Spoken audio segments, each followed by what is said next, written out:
একদিন বনের ভিতর একটি বানর ক্ষুধার তাড়নায় এদিক ওদিক ঘুরে বেড়াচ্ছিল। সে খাবার খুঁজছিল।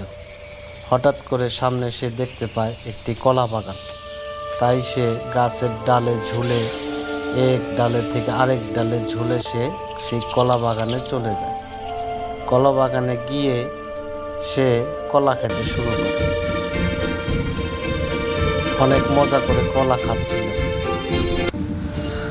হঠাৎ করে সে বুঝতে পারে যে কলা বাগানের মালিক তার দিকে তেড়ে আসছে। তাই সে আর দেরি না করে সে পালাতে থাকে। কলা বাগানের মালিকও সেই বানরটিকে তাড়া করতে থাকে। বানরটি দৌড়াতে দৌড়াতে একটি গাছের ডালে উঠে বসে।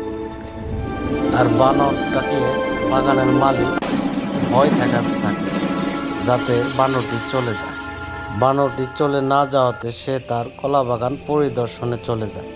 পরিদর্শন শেষে সে যখন ফিরছিল তার পিছনে তখন একটি গোকরা সাপ আসে।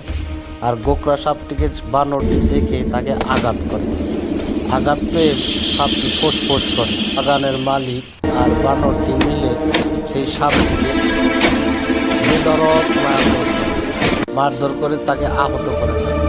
সাপটি পরাজিত হয়ে চলে যায়। আর বানর আর সেই বাগানের মালিকের ভিতরে একটি ভালো সম্পর্ক সৃষ্টি হয়। সে বানরটিকে কলা বাগানে নিয়ে বানরটিকে কলা খেতে দেয়। তাদের ভিতরে সুন্দর একটা বন্ধুত্বের সৃষ্টি হয়।